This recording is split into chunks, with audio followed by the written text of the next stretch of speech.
Hello students, welcome to Jharkhand maths academy.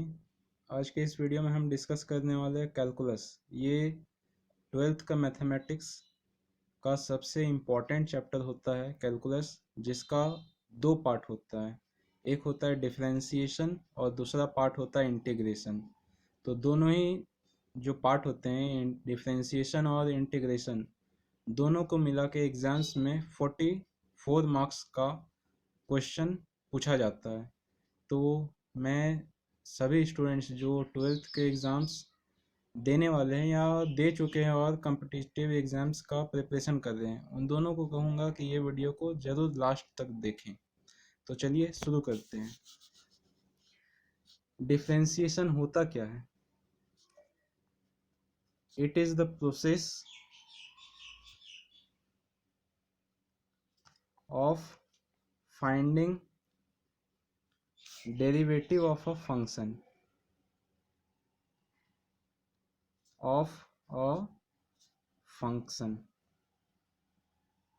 Differentiation वह process है जिसमें हम किसी भी फंक्शन के डेरिवेटिव को फाइंड करते हैं,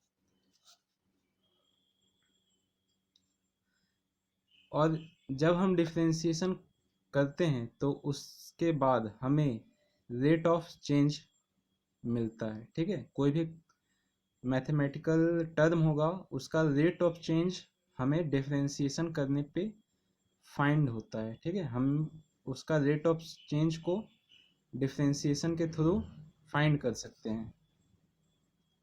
it allows us to find the rate of change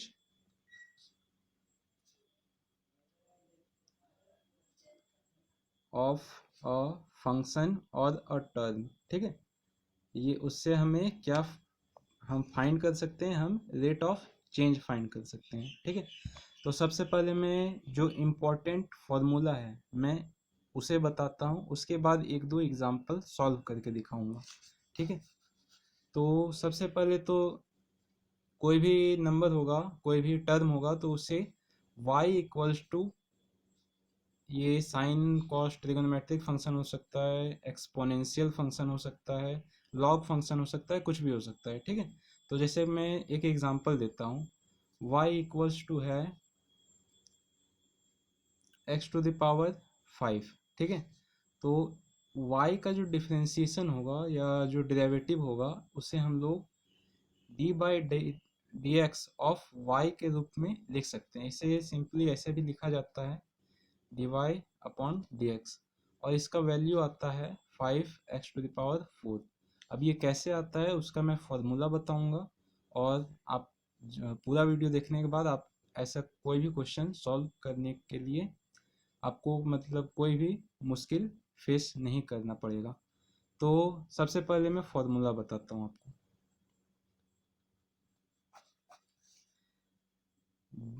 when y equals होता है साइन x, तो d y by d x होता है, मीन्स साइन एक्स का जो डेरिवेटिव होता है वो कॉस एक्स होता है। ठीक है, y इफ साइन एक्स हो तो d y by d x cos x होगा। y अगर कॉस एक्स हो तो d y by d x क्या होगा, means differentiation of derivative of y क्या होगा, माइनस साइन एक्स।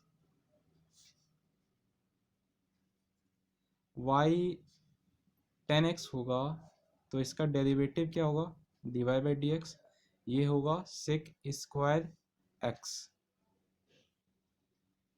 अगर y कॉसेक एक्स होगा तो d y by d x क्या होगा, ये होगा minus cosec x cot x. अगर y सेक एक्स होगा तो d y by d x sec x tan x होगा। अगर y कॉट एक्स होगा, ठीक है, तो d y by d x क्या होगा, माइनस कॉसेक स्क्वायर एक्स। अगर y e to the power x होगा तो d y by d x e⁻x ही होगा, इसमें कोई चेंज नहीं होता है।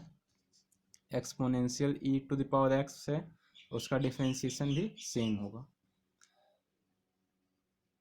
अगर y e⁻x है, ये a क्या हो सकता है, 1 2 3 4 कोई भी नंबर हो सकता है, तो dy/dx क्या होगा, e⁻x log x।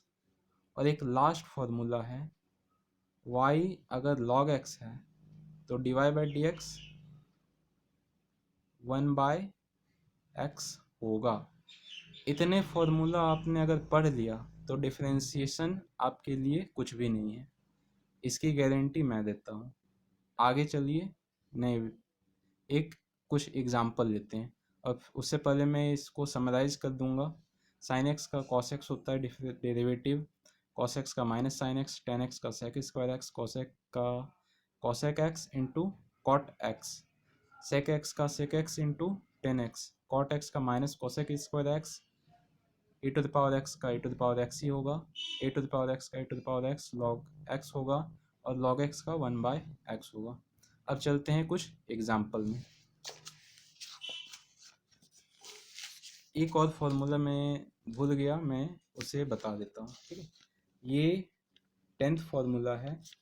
अगर y इक्वल्स टू x⁻n है, ठीक है, ये n 1 2 3 4 कोई भी नंबर हो सकता है, तो जो dy/dx होगा वो n x⁻n-1 होगा, ठीक है। n यहाँ पे कोएफिशिएंट का काम करेगा और ये n-1 इसका एक्सपोनेंट मीन्स इसका पावर का रूप में वर्क करेगा, ठीक है।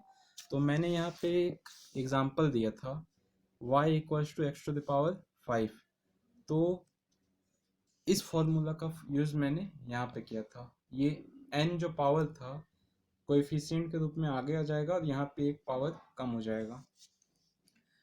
तो यहाँ पे x⁵ का डिफरेंशिएशन करने के समय वही किया, 5 कोएफिशिएंट बन गया और यहाँ पे एक एक्सपोनेंट में एक कम हो गया, 4 5 में एक माइनस कर दिया, 4 आ गया। अब कुछ एग्जांपल लेते हैं। If y equal to 4x³ है तो dy/dx क्या होगा। देखिए इस y को dy/dx किस तरह से फाइंड करेंगे। जो आगे में ऑलरेडी कोएफिशिएंट है उसे तो वैसे ही एज इट इज रहने देना है, उसके बाद इस x³ को डिफरेंशिएट करना है। तो इस x³ को क्या लिख सकते हैं, मैंने जैसे कि बताया ये पावर आगे आ जाएगा कोएफिशिएंट के रूप में, फिर x रहेगा और इस पावर में एक पावर कम हो जाएगा, 3 - 1 हो जाएगा, 4 × 3 और x⁻², ठीक है। 3 में माइनस होने पे 2 बचेगा, 4 × 3 = 12x²। तो ये इसका डिफरेंशिएशन हो गया, 4x³ का डिफरेंशिएशन 12x²। एक और एग्जांपल ले लेते हैं, y equals 6x⁴, dy/dx find करना है, मीन्स इसका डेरिवेटिव फाइंड करना है। तो 6 तो एज इट इज़ रहेगा, कोएफिशिएंट है, इसमें कोई भी चेंजेस नहीं आने वाला है, ठीक है। और इसका डेरिवेटिव क्या होगा, 4 एज कोएफिशिएंट आगे आ जाएगा और x पे पावर एक माइनस हो जाएगा, 4 में 1 माइनस हो जाएगा, 6 × 4 और x⁴ में 1 माइनस करने पे 3, तो ये हो जाएगा 24x³। इसके अलावा एक और एग्जांपल मैं आपको बताना चाहूँगा। मान लीजिए y इक्वल टू 5 है, इसमें कोई x का टर्म नहीं है, ठीक है। तो ये कांस्टेंट है और कांस्टेंट का dy/dx जो डेरिवेटिव होगा वो 0 होगा। मैं इसे एक फार्मूला के रूप में यहाँ पे ऐड कर देता हूँ, formula 11। If y equal to constant तो dy/dx 0 होगा। तो मैं आप सभी को कहूँगा ये जो 11 फार्मूला है, ये 10 11 और ये 1 to 9, इसे कहीं कॉपी में लिख लें।